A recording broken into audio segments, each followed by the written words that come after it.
আসসালামু আলাইকুম রহমতুল্লাহ।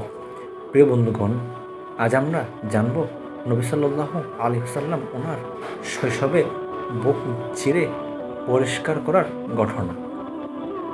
নবী সাল্লাল্লাহু আলাইহি ওয়াসাল্লাম ওনার শৈশবে বুক চিরে পরিষ্কার করার ঘটনা ইসলামের ইতিহাসে সন্তোষ সাদর নামে পরিচিত।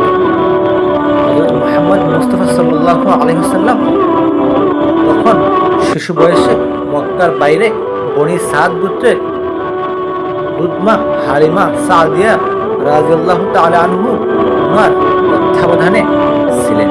একদিন তিনি তার সাথীদের সাথে খেলছিলেন। হঠাৎ জিবরাইল আলাইহিস সালাম এসে তাকে শুয়ে বুক চিরে ফেলেন।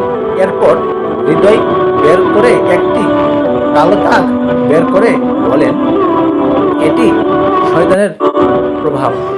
তারপর সেটি জমজমের পানিতে ধুয়ে হৃদয় আবার আগের জায়গায় রেখে দেন।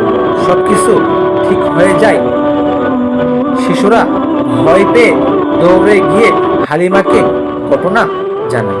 হালিমা এসে দেখেন নবী সাল্লাল্লাহু আলাইহি ওয়াসাল্লাম স্বাভাবিক আছেন, তবে মুখে কিছুটা ফ্যাকাশে ভাব।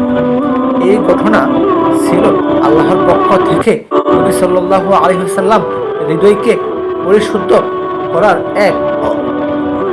এক অলৌকিক নিদর্শন, যাতে তিনি ভবিষ্যতের নবুয়তের জন্য প্রস্তুত হন।